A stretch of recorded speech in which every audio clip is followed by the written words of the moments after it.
Hey, Hey. it says we're about to go live. I thought we were already live, although some people might look at us and go, they look a bit dead there.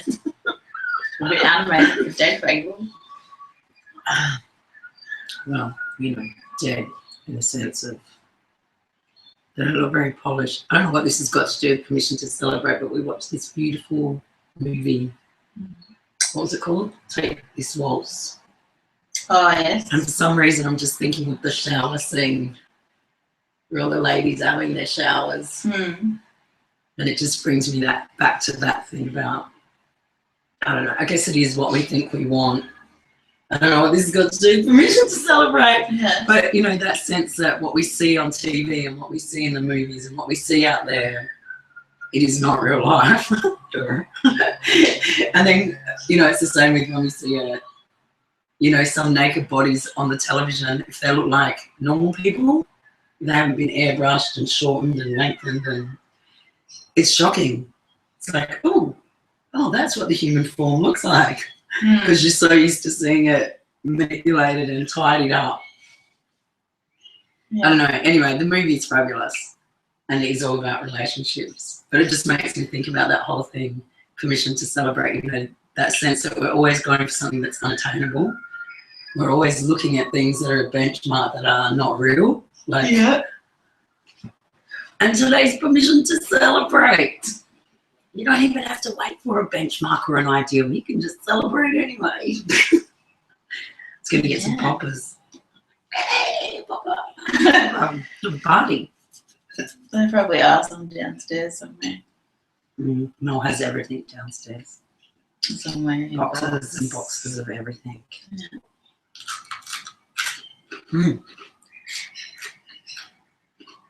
I'm just trying to think what they were talking about when they were in the shower. I think something about... I think they were talking about relationships and shiny bright things. But shiny bright things become the old things. that sense that, you know, the comfort and space-filling relationship becomes not enough because you take that for granted, and then you start to look for the, like you say, the shiny, exciting thing that isn't in that relationship. But the thing is that shiny, exciting thing that is the new relationship doesn't have the comfort and space filling of the old one that you've taken for granted. So you have to trade in one for the other. And then eventually that shiny and exciting will become old because it will be the thing that you do every day. It'll be comfortable and it'll fill your space. I don't think it will. Fill this space. I don't think it will. I think that's the point. I don't think the space is never filled. I think that's that sense of always wanting, that sense of always looking, that sense of feeling unfulfilled is the fact that it's not. It will never be both things. And they will always, I mean, that the conversation they were having was that they will always be, you know, it will get old. The new thing will get old. But it was also that sense that if you're in the comfortable space-filling thing and there's no excitement, if you go for the excitement, then you won't have the comfortable space-filling thing. It's like this, you know, this trade-off. And I guess that's the conversation that people have about relationships, is that can you have everything? Yes, that's right, ladies and gentlemen. Here today, live, we're going to tell you whether you can have everything or not. Melanie Brockwell, can you have everything? I think it's ridiculous to expect it from one person. I think it's unrealistic and it's got nothing to do with the relationship. I think it's got to do with your expectations. This is a Permission to Celebrate show. Can you have everything? That's not what I said. You know, but that's what I'm asking. So can you have everything? Everything you want? You've already got everything you want. Otherwise it wouldn't be there. I think this is going to need a little bit of explanation. Because I know you're all sitting out there going, what do you mean everything I want? He doesn't look like this, and my pay doesn't look like this, and my colleagues don't look like this, and my waist doesn't look like this, and my I don't know, you know, whatever else it is that, Children. that you're going for. Well, it's obviously not what you want. You want to be able to complain about it, or you want to be able to think that it needs to be improved, or you want to be able to think that it makes you unique, or you want to be able to share that experience with other people because that's what other people are saying about their lives. There's something about it that is exactly what you want. And what's that got to do with having celebrating, being able to celebrate? Well, if you can take responsibility for that, then you know that it's What is a it part you of who you celebrate? are. What is it we're celebrating here, people? If we can't Everything. celebrate having everything, what are we celebrating? But you can. That's the point. You do have everything. You celebrate having everything. You take responsibility for the fact that you do have everything, that you set this stuff up.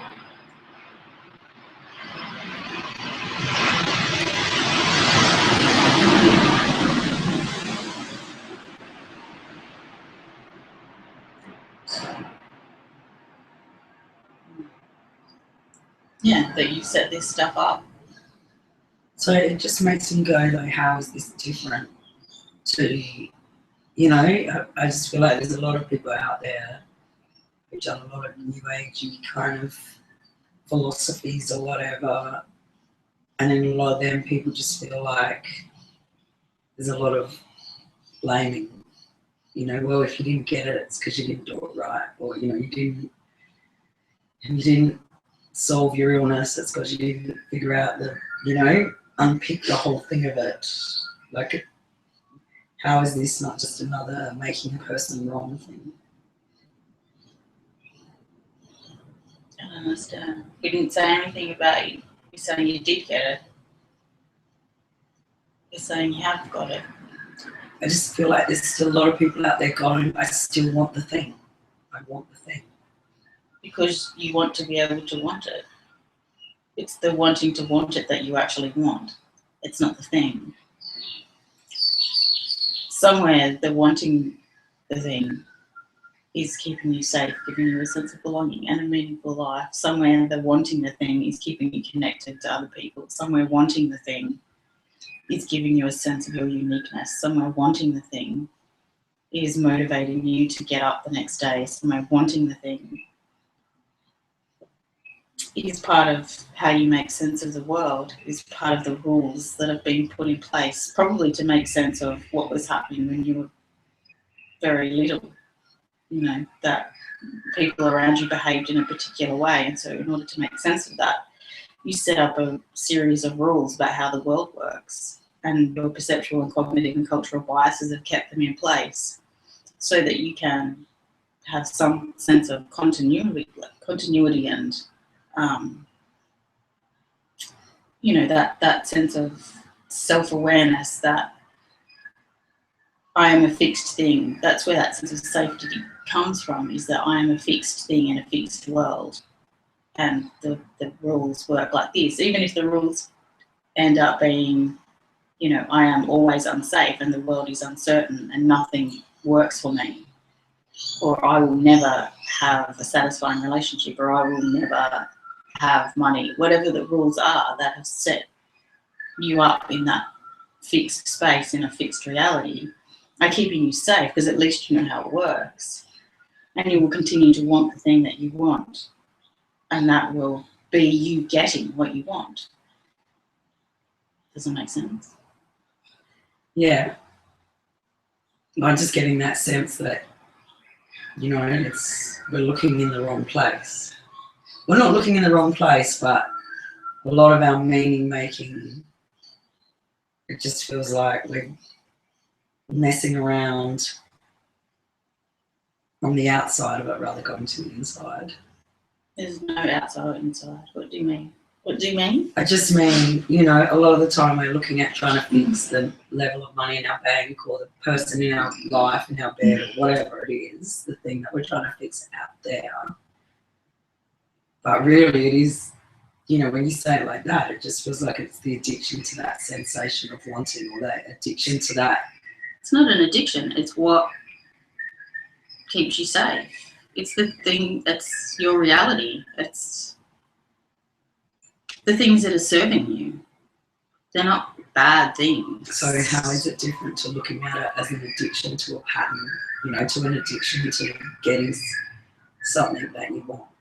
It's still, because I still feel like we're all in this loop of thinking that if we get the thing we want, if life just got better, if the consciousness of the planet just evolved, if, you know, my mother-in-law just didn't grind her teeth like that, or whatever the thing is, you know, like if just that thing could change, I would be able to celebrate my life. I would be satisfied with my life.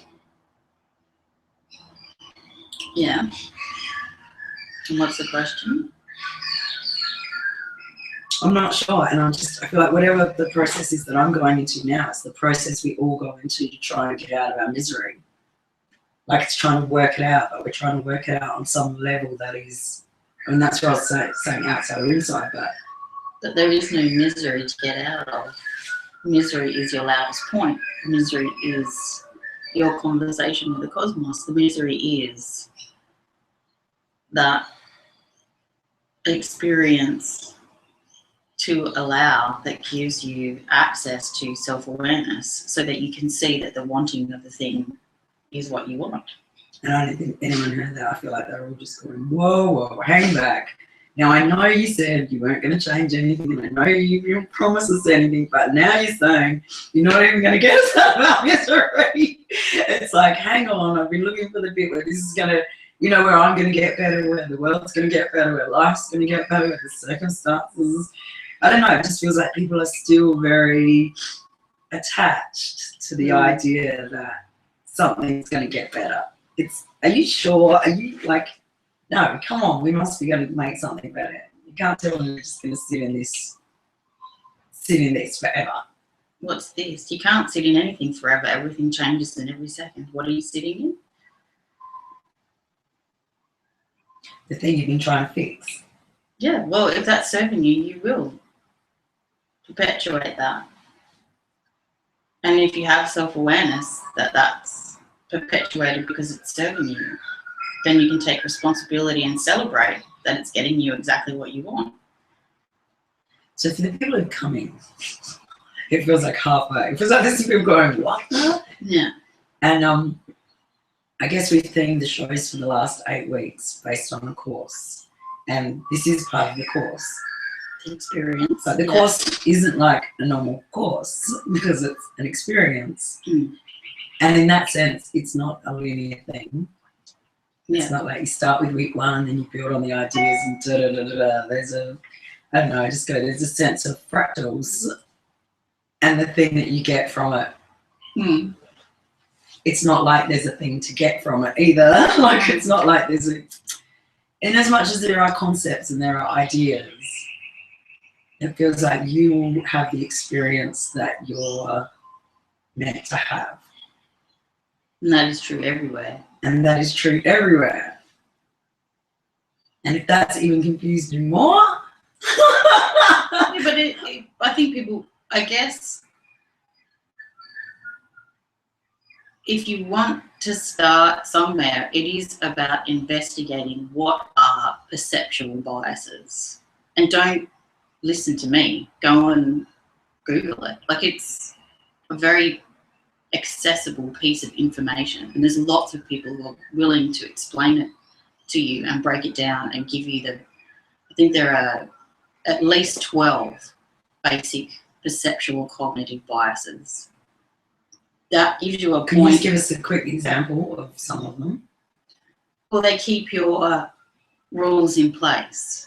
So when you listen to the radio and someone starts talking about a topic that you have an opinion on, and they start talking about it, even if it's a scientific study and you're a scientific person, you will say, oh, they mustn't have done it scientifically.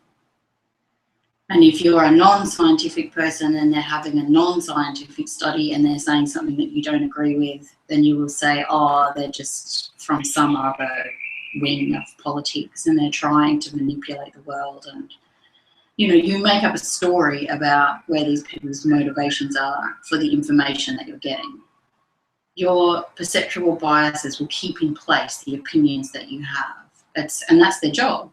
You know, they're these amazing soldiers that are making sure that everything that you believe about the world is being kept in place, and they will defend you till the end, even if it means you get beaten up or put in jail or jump off a cliff. They will defend you to the end.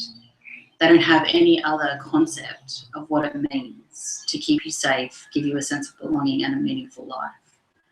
So if you want to start anywhere about that self-awareness process and what it means to want the thing you want is getting what you want, start with perceptual biases. And so then it does come back to the story. Like in some ways, I think what I was trying to get at before was that sense of, you know, we're always looking to change out there or change ourselves or change the way we think. And even when I say that, it still doesn't make sense because then I'm going, but really where we need to be looking at, not changing anything, but looking at the story. Looking at the story that is and how it serves us. I just think it's about, the first thing is about self-awareness. So before you start making up rules about where you're meant to change or not change or any of that stuff, the first thing is about self-awareness. Without any of that, what do I need to do differently? It is, so how am I taking this information in? How am I making assessments about my reality? How am I looking at other people and putting them in my existence? You know, and all of that stuff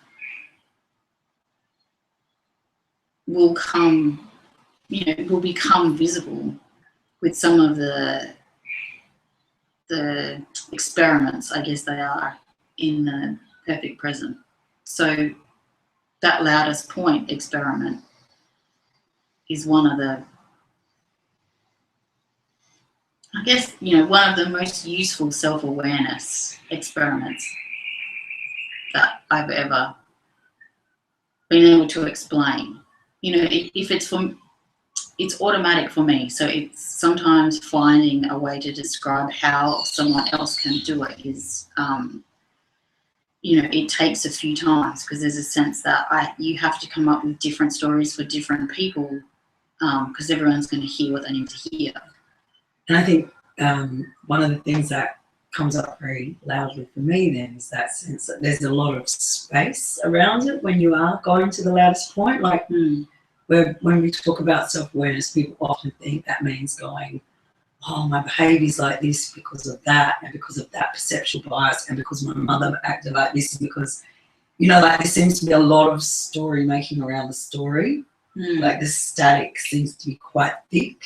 And we spend a lot of time rolling around in static trying to work out how to unravel things and how to, I don't know, you know, push the right button in ourselves that is going to change the thing outside. And then it just seems like when you're thinking about the loudest point, I mean, it may be about one of those things, but it feels like there's less of that noise and more of an experience.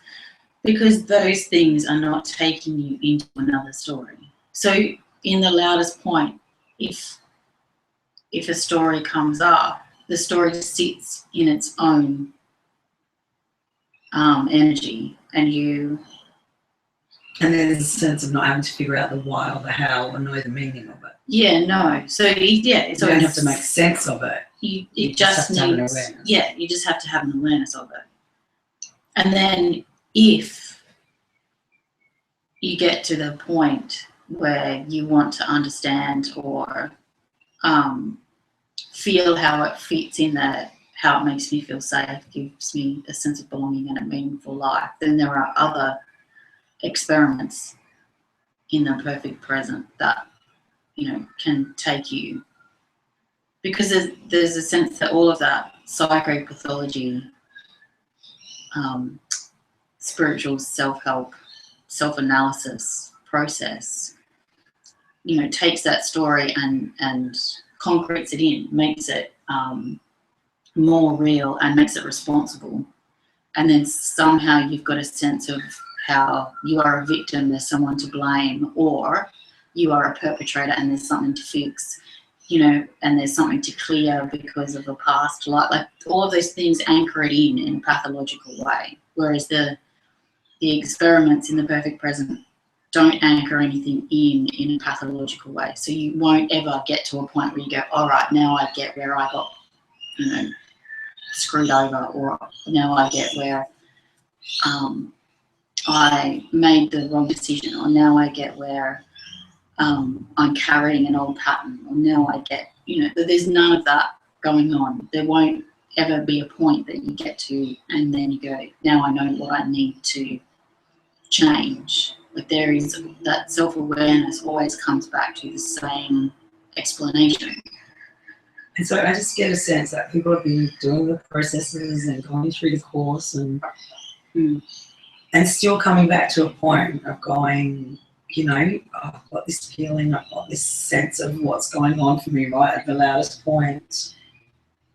And then they may have gone, how does this serve me? But they're still doing it with that, with a kind of a motivation to change it. Like they're still going in there and going, how does this serve me? Because I want it to be different. Like, what is the difference between going, I'm taking full responsibility, I'm embodying this experience, I'm being with it. I mean, I don't know, and still processing it in the sense of going, how does it serve me? And it still feels like you're doing some kind of processing, self-analysis processing or whatever. So when do you ask the question? Well, it just feels like when you can't make any sense of what's going on, when it feels... And you can't be with. You can't be with the emotion. Like the emotion has become overriding noise, you know, like it's the loudest point for sure, but it just feels like, it's like, what the hell is going on here? I don't get it. There's a sense of, a lot of people will come back to those experiments and those, you know, those questions like, how does this serve me? As a, oh God, I've got to change this. I do have to change this right now because I've got to see it differently. I've got to get into the different cosmology. Like they are, and this is the thing where they're on a journey, they want to be in the different cosmology, you know, like they're frustrated because they can't get out of duality and they can't see it from some new place that's going to be the key to fixing the problem. Thank goodness for that. But I just get a sense of, you know, people want to know how they can stay in the cosmology. They want to know what's the difference between this and other things. Like, because for them at the moment, it looks like it's a journey from here to there. They're trying to go from being in one place to a place where they sit in a new cosmology. And at the moment, it still looks like it's a journey for them. It still looks like they're trying to get this resolved. It still looks like they're trying to find a solution to the problem, and so then which looks like this cosmology. Like, and I can't explain it any other way. Yeah, but then it will sound like, to some of you, it will be totally like, this is a duality thing. We're going from here to there. And you're not. And it is asking all those questions. Well, if there is no solution, then what's actually going on? And if there is no journey, then what am I actually doing? It is just those self-awareness, and it's not to get an answer. It's just to surrender to that sense of, it is all about this moment. My loudest point is my conversation with the cosmos. My self-awareness, you know, is the one thing that the universe is constantly calling me back to. And it's not a test. Like, it's not saying if you don't do it, then I will punish you with even more louder points. It is just saying the loudest point is an invitation. It's not. And that conversation with the cosmos, though, it's not to get an answer as well. The conversation with your cosmos is every second you are conscious. It's not something you do when you think you're in conversation with something. Your conversation with the cosmos is your life. Your life is a conversation with the cosmos. So I think that they're like, I know that I've been having a bloody conversation with that thing forever. And the frustration, like, I feel like there's something about their frustration in that is because they're always trying to find the answer. It's because they think that there's some place to get to where they know what's going on and they'll be able to understand the whole thing. Like, feels like a lot of that frustration is because they're using the self-awareness to try and find it's not just the solution, it's find the understanding of the why. Why is this so, Professor? Why? Why what? Well, why does this go like that and this, and why am I in the pattern, and why, There's X no equal pattern. Y equals Z. But there's no pattern. But I just get that sense of people see it as they're trying to find the answer to why X equals Y equals Z. There is no X equals The Y cause and equals Z. effect, There is like no why cause and this effect. causes that, or how this doesn't. causes that, or And it doesn't. I think just to talk about that a little bit more, because I think But You we're know, in the- week 7. the I mean, that's- mechanistic paradigm is yeah. that sense that something, the cog will turn, this cog will turn, and that'll come out the other end like sausage. You know what I mean? Like, it's like, it feels like that, it is the linear mechanistic universe, cause and Duality. effect. I don't know, Yeah. so many of us have done those courses, I'm sure, where it's like you're doing your elevator pitch and what is it? I do X for Y to get Z, or, like I help. Yeah. Yeah, I would help X Do Y do so Y they so can they have Z. Z. Like, it's like, Which is hilarious because every time we do those things, I just go, well, we don't have a market. They're going to be just people who feel pulled and they don't even know why. We don't help them do anything. so we can't even come up with any of these statements because they just don't apply. If you're not, they only work if you're in duality. Like, none of that works if you don't have a sense of cause and effect. None of those things apply, which is fabulous. It's like when people say, who are you? The only thing that comes into my head is I am. I don't have another answer. And it's the same thing when Louise and I are talking about, what is it that we're doing? We're not helping or teaching. I'm just saying we're being present. I'm just doing my job. I'm just being present. If it looks like something else to someone else, that's their story, not mine. That all of that stuff doesn't work. And that's the beauty of the simplicity of this. It's kind of like and I would love attaching yourself to some great ism, like Buddhism or Confucianism or Zen or something, but it's not. It's not having any of those rules. It's not having any of those preconceptions about what will happen or what you're trying to escape or how the suffering will end or, never end. It's got nothing to do with that. It's a way of interpreting reality where none of that is necessary, where all of that is a choice, where all of that is something you put in place because it keeps you safe, gives you a meaningful life, gives you a sense of belonging, and you can explain everybody else's reality in the same way. So you don't have to have any enemies, you don't have to have any problems, you don't have to have, any of that stuff that you don't have to be a victim, you don't have to keep all the balls in the air, you don't have to look a particular way, and it all just simplifies back into what's happening right now. What am I tuned to? What's happening in my conversation with the cosmos? What's my loudest point? I'd still just love to take it back to the sense of loudest point, like even the fact what you said about, I don't know, it just made me think of that sense that for most people watching, looking in, they'll be going, oh, she's the teacher, she's asking questions. I don't know, they'll have a particular bias to what they're seeing, you know?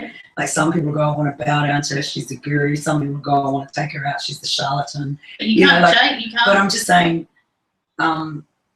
because from your place, from the place where you stand all the time, I don't know, something about the responsibility around where you stand, no matter what other people are perceiving it as. I can't take responsibility for their perception. Is that what you mean? Yeah, and because me and Mel have spent a lot of time talking about language, and where I keep using the language of duality, you know, like I keep going, I'm on a journey, I keep going, it'll look a certain way, you know, like I keep going, it's been a certain way for me, it's been a journey. I will always talk about it as if I was going from somewhere to somewhere else and there was a transformation. Like, I don't know, and every time I say that, there's a sense that, yeah, okay, but I can't talk about it like that. Like I want, you know, it's not how it is. And I don't know, because there's a thing, it's not taking it's letting me have my truth. It's going, that's your story. Yeah, that's in place for a reason. That's what works for you. Yeah. But at the same time, I need to be in my story. What do you mean? Well, I just mean where I don't know, for the people out there, I feel like they're struggling to take,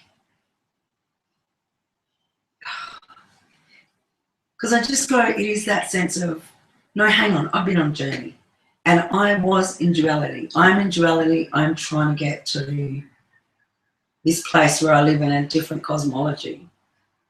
And for the people out there right now, it's like, this is going to be a transformation for me.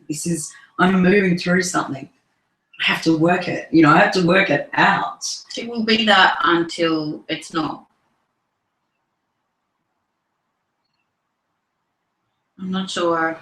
If it's that, then it's duality and it's just about self-awareness and self-acceptance in duality. I don't think it's not about converting people to something because it's better.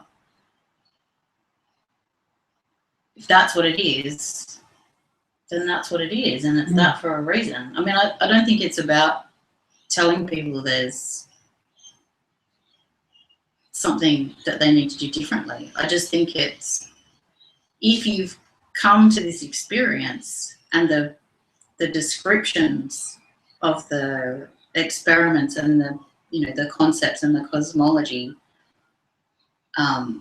light up for you, then you will explore it for as much as you need to. There's no sense that it will change you. I mean the thing about the cosmology of heart alchemy or oneness or whatever you want to call it, non-duality, is you are a living master. We are interconnected. There is only energy. Life is a conversation with the cosmos. Those things, when you come into the perfect present, are laid out as already true. You don't have to pass any test or do anything in order to enact them, activate them, manifest them, draw them closer, whatever, clear the path of all the things that are keeping obstacles. None of that exists. So that the space is being held for you to have that experience. But if you don't have that experience, if none of that is true for you, if you come back again to the story that you're telling, and even in the self-awareness of how it keeps you safe and gives you a sense of belonging and a meaningful life, still continue to hold on to it. No one's going to turn around and say, oh, you failed because you didn't see that it was being held for you. Like, no one's going to say, you'll get there eventually, because just having that experience, whatever the experience was that you had, was exactly what you needed to do. And it's not like the 8 weeks can be clumped into one thing. Every second that you're alive is that experience. So there's no expectation. It's not like someone's there saying, you have to let go of the journey, or you have to. It's not my job. That's not part of being present, making sure that you do something. Like, if you're sovereign, you make your own decisions and you live in your own reality, there's no way for me to come in and say, I can see that it would be better, because it's not true. I can see that it's working for you. I can see that you're a living master. I can see that you can't see it. There's no assessment in any of that. There's no sense of I'm waiting for people to understand it. I'm doing what I'm doing and you're doing what you're doing. and all of those things remain true for me. All of those things about we are all doing the best we can with what we have, and we are all motivated by the desire to feel love. None of that will change, regardless of anyone else's behaviour. I don't think it's about making sure people who sign up end up in a particular place. It's because that's exchange and duality and outcomes, and none of that is relevant. What? You mean I'm never going to be a poster girl for the perfect present? Damn. I don't know. How can I know that? Well, I don't know, it's just what came up, that sense that, we think celebration is being the poster girl or being the epitome of, or that there's some pinnacle to go for, like that there's some ultimate thing we're all heading for, whether it's enlightenment or, I don't know, whatever the thing is, like it can be anything. The successful working mom, the super mom, but it feels like there's some poster child we're all going for in the sense that when we're on that journey. I think that's permission though. I mean, I think people are going for permission. That's like, even in all of those things, the super mom and what was the other one? Well, just the executive. I don't know, even the gangster rapper, they're going for being the, I don't know, edgy artist kid or whatever it is, like But that's it feels all about- like people have got this kind of poster girl. I think this is where I was coming from right at the beginning, talking about the ideal body, the ideal looks that we've got planted in our head of this fantasy, because it's not built in any kind of reality, but we think we're going to get somewhere one day where we're the poster child of whatever it is, and it's, I don't know, I just go, working with the kids at school, that normal, if I don't be normal, I'd Do you think that if you said to people, maybe this is a question we need to ask in the interviews, if you said to people, we can give you one of two things. One of them would be to be completely comfortable in your own skin 24/7 and never have a doubt about who you are, or we can give you the one thing that you're going for at the moment. Which one do you reckon they go for?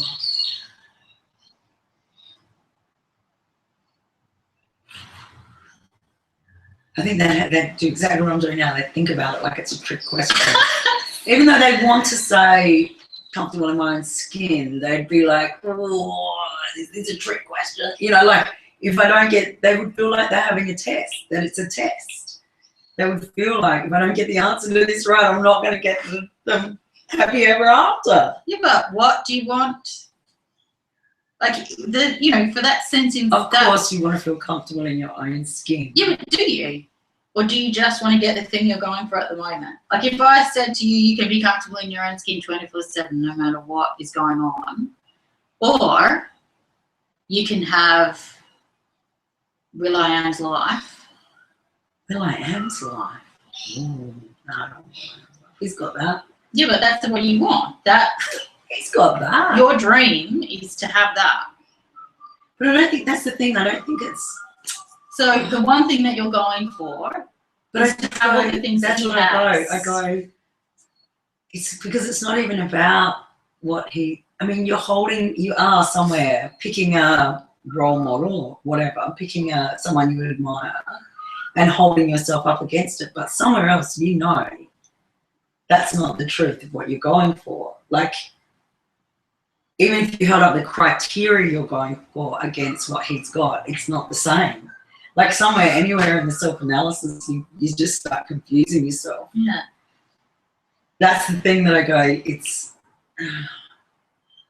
I just go, we're all trying to pick it apart from the wrong place. And even in saying that, most of us are still trying to pick it apart. And I think it comes back to that thing about celebration. What is that? What is that even? Because we spend a lot of time trying to mess with reality, trying to mess with our own reality, trying to fix it or unravel it or clear it or whatever the thing is. And a lot of time, even the ideals we're holding up, or, you know, even that sense of, you know, every course, every ideology I've done or whatever, every modality I've tried to learn, what they're, you know, what every single person in that room, whether it's Vipassana or whatever they're going for, they're all going for something different. And they never get there to the ideal place they think they're meant to get. And they spend the whole time berating themselves, trying to get to some imaginary place that they don't even really know what it is. Like there's that sense that we don't even really know what we want. And we set up this very confusing, complex array of ways of trying to figure it out and trying to know how to get there and trying to trouble solve and try to problem shoot it. And every time we say self-awareness, we go into this tricky, it just feels like we go into this tricky minefield of getting ourselves, as you said before, more anchored in it, like where we think we're unraveling from it. And I don't mean unraveling to fix it, I just mean we think we're doing something different, but it turns out we're still in the duality, you know, we're still making it right and wrong, we're still blaming something, we're still wanting something better, we're still thinking if we're in the flow it'll be all right. It just feels like that the way the story is anchored in, the way we look at the story is the anchor. But and I think that's the thing about heart alchemy is you go, okay, and my self-awareness is that is occurring. Full stop.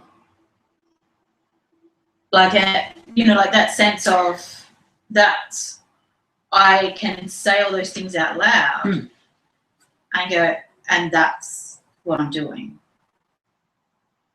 And stop. Oh, there's a lot of space. Yeah. That's self-awareness. I'm, you know, all of these things are going on and blah, blah, blah, blah, and it looks like this. And it is to be careful about whether you're making I am statements and I do and whatever versus I feel and it looks like. And then that sense of, and I can see that that's what I'm doing, full stop. Not because blah, blah, blah, blah, blah. And not, and I'm in the future, I will, in a pilot's life. blah, blah, blah. Yeah. So, and if those stories come up, it's like, oh, here I am. I'm going to let this self-awareness become visible. Here is another explanation story because, and allow that because, but you allow that because not as a defining experience, but as a self-awareness. Here I am telling the story. Because it's important, it's not to diminish the story. It's not to say, you know, it's a fairy tale or whatever. It's important to see the story as relevant, but not in that way where we're going, and this explains my life. This is the end of the explanation that tells me exactly what's going on in the world. This is just the beginning of your self-awareness. So those stories become visible and you allow them to, you know, sit in front of you as self-awareness. Like there's no, I need to put it over here, or I need to stop feeling about it, or, you know, I need to tell it in a more positive light. Like there's none of that necessary. There is just that sense of, oh, look, here is the story that's coming up in this situation. And then when I become you know, when my focus is on self-awareness, here is another story that comes up. Because the stories that are coming up, when you're asking the question, oh, look, you know, I'm going to be self-aware about this, and then another story comes up. It's coming up so that you can pay attention. It's not coming up to distract you. So the next story comes up and you go, oh, look, okay, here's another story. Let's pay attention to this story. And as you pay attention to that story, perhaps another story will become visible. And then you pay attention to that story. And there is a sense that just that allowing, that self-awareness of allowing, is just a very different way to operate with those stories in place, because normally the stories would come up and you would give them all of this power and let them explain who you are and diminish who you are and blame, shame and control the universe. But in that sense of self-awareness, the stories will come up and you can go, oh look, here is a sacred story that I can pay attention to, and this is part of my self-awareness. And even if the stories are the feelings of jealousy or the feelings of frustration or the feelings of regret, you know, allowing them to be their own self-awareness. And that's only one of the experiments, and there are other things that we, you know, take you through that you can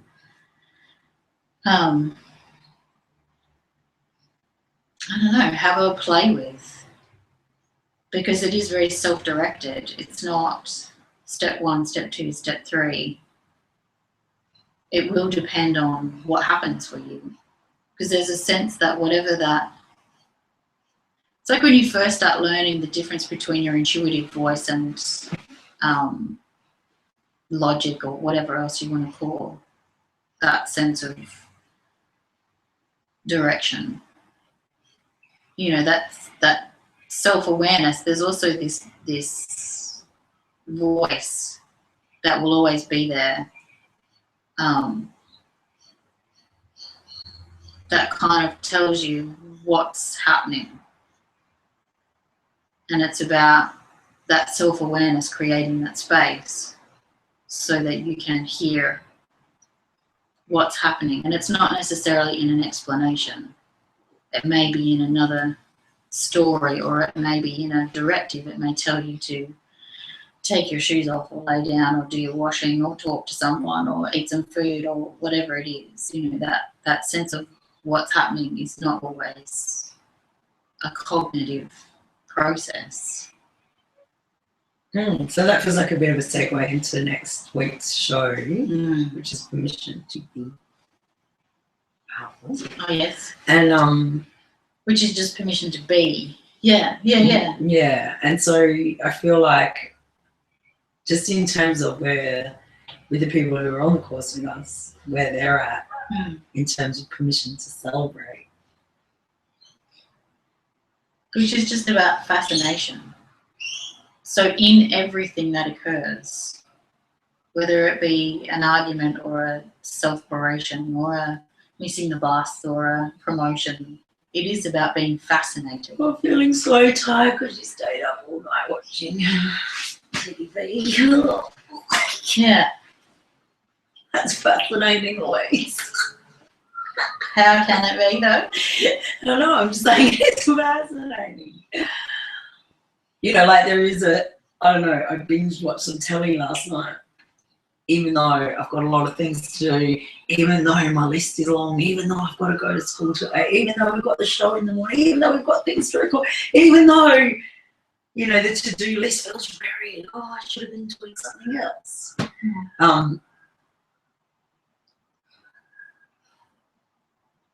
I don't know, it is that thing of giving yourself permission and not, you know, the usual, whatever, the thing would be to berate yourself and go, I shouldn't have done that, I should have gone to sleep earlier, then I would have been more alert for the team, I would have been a bit more, you know, like, and I would have been packed and I would have sort of, you know, if only, and there is this sense that most people are walking around through the day with their head furrowed and, you know, every time they stop, it's like, what did I get wrong? You know, like, it is almost like this just self-flagellation. What did I get wrong? Where did I go wrong this time?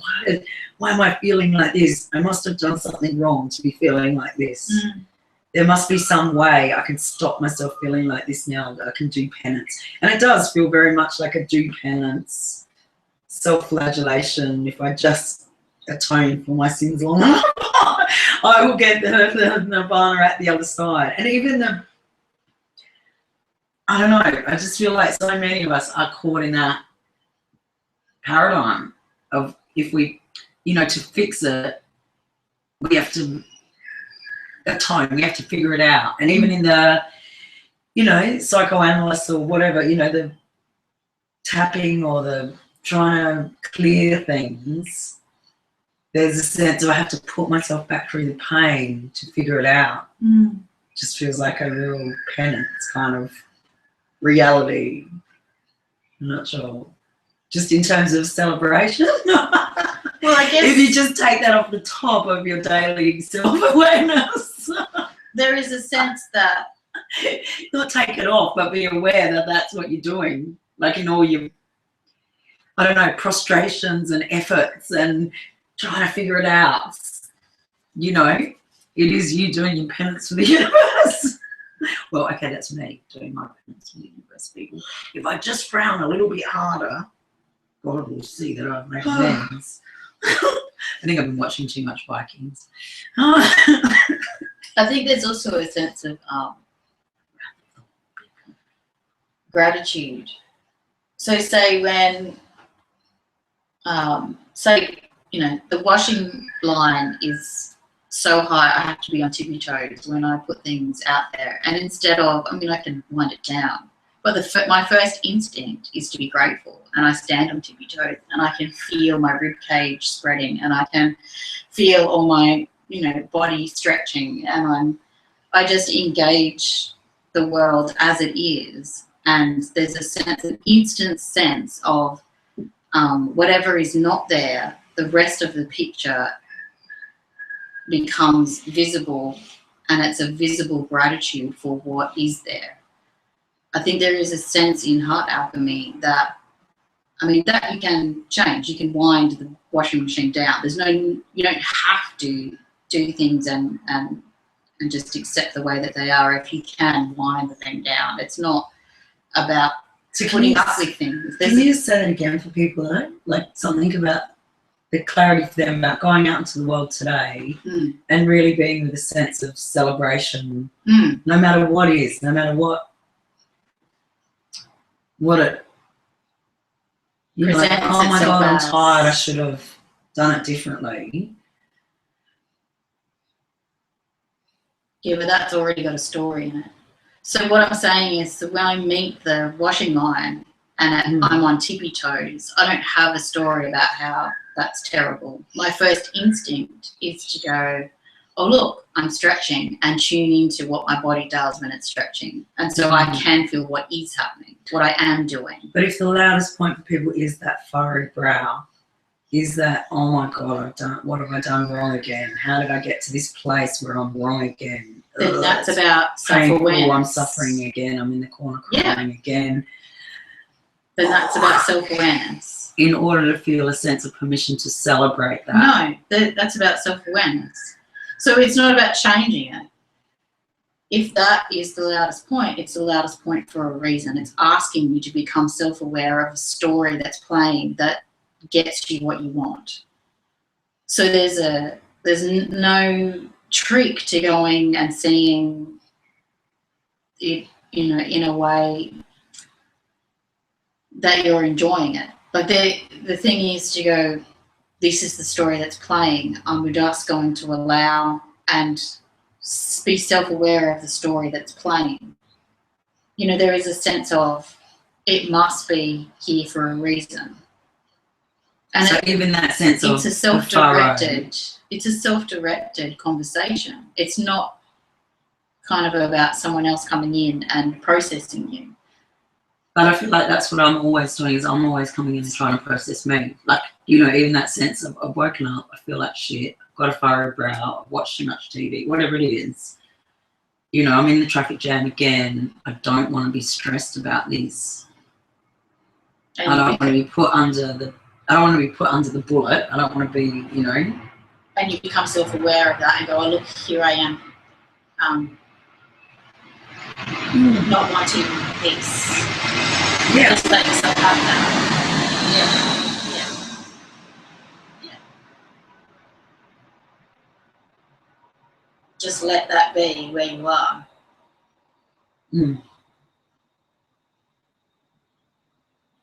Because nothing lasts very long. I'm still just going for those people who feel like, but I am on a journey, I'm transforming. Yeah, It feels like that's the loud, like, it feels like they're going yes, but I want the furrow to go away. I don't want to be this shitty person all the time. I don't want to be the one who yells at my kids. I want this furrow to go away. Like, Yeah. I've got a self-awareness that I've got the furrow and this is the story I'm telling about it. And I'm in duality and I'm trying to change it. But I don't want to be the person in duality anymore. I don't want to be the person trying to change it. I want to accept it. But it feels like there's still quite a fight. You know, like for a lot of people, there's still quite a fight with themselves about allowing themselves. Yeah. Yeah, so then you move into what it takes for self-acceptance. But without that awareness, the self-acceptance can't even begin. There has to be a sense of, I can see what's playing, I can see what I'm doing, I can see the story. The story and the perceptual biases all have to be visible. And then it's a natural, okay, so now I want to be able to accept and acknowledge that these things are in place for a reason. And that's that natural extension of self-awareness, which is self-acceptance, which is huge. You know, that whole self-acceptance is, it's playing, and it's playing for a reason. There's no, I need to change it. There's no, you know, it could be better, or it's responsible for all the things that are wrong in my life, or, you know, whatever the other things that are going on. That sense of allowing in self-awareness naturally is self-acceptance. So then that self-acceptance is, I am for a reason. You know, there's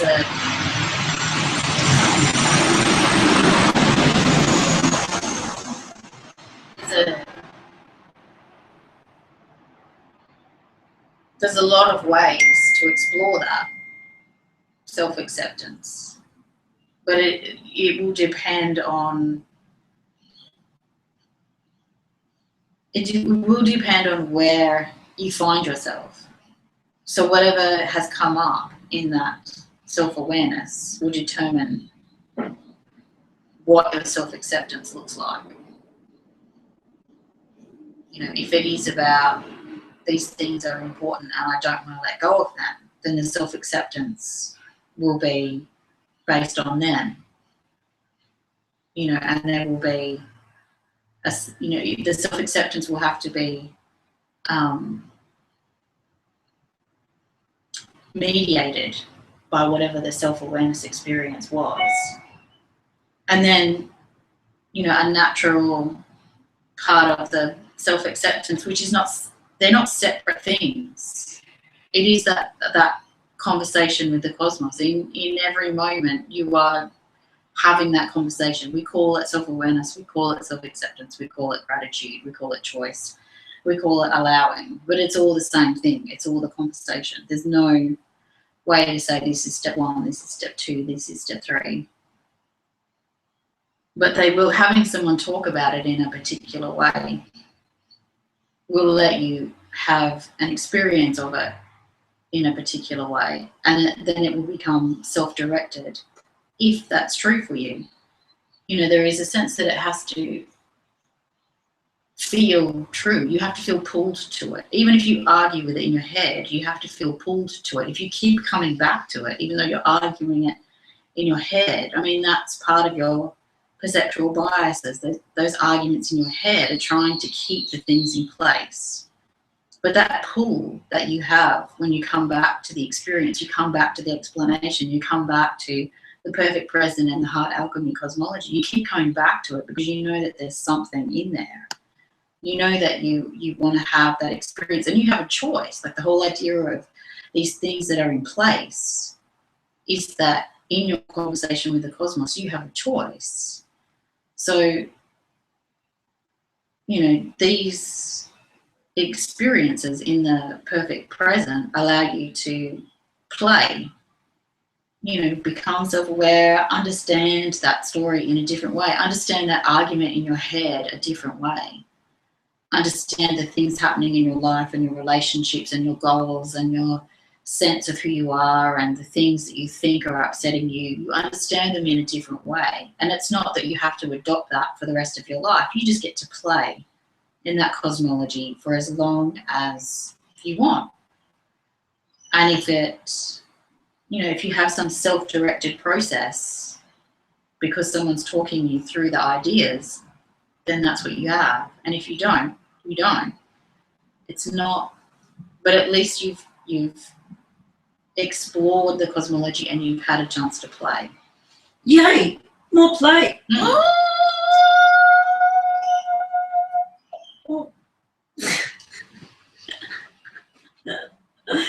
All right. Wow. Is that the furrowed brow? Action to celebrate. So I put a very picture face. But that is time, people. Is it? Yeah, there's a siren going. It's time. Okay. Airplanes going overhead. Alarms going off. People sending messages. Mm. The universe is calling. Okay.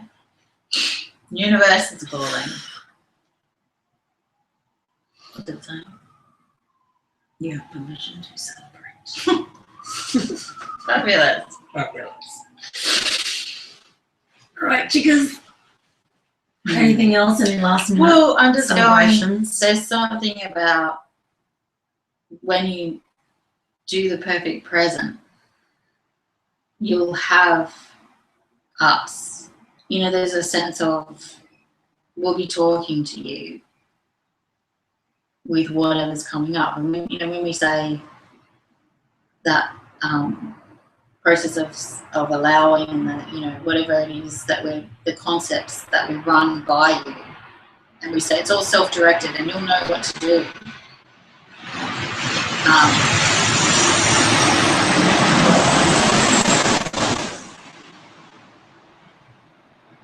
You will still have us and all the material, and we'll be doing it over and over and over again in different ways. And there's stories and meditations, and there's a lot of material in different languages for you to have that experience, to play in that cosmology. It's not like we're going to just explain it to you and go, get it? And you'll also have I'm not sure if it's a live call or a recorded call every week. I think we're going to make that decision today, I guess. I just think there's that sense of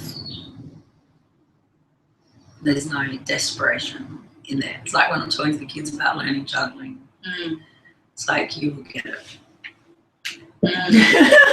You will get it. If you want to get it, you'll get it. Mm. Mm. Well, Yeah. I need to go. Yeah. See you later, alligators. See you next week. Have fun.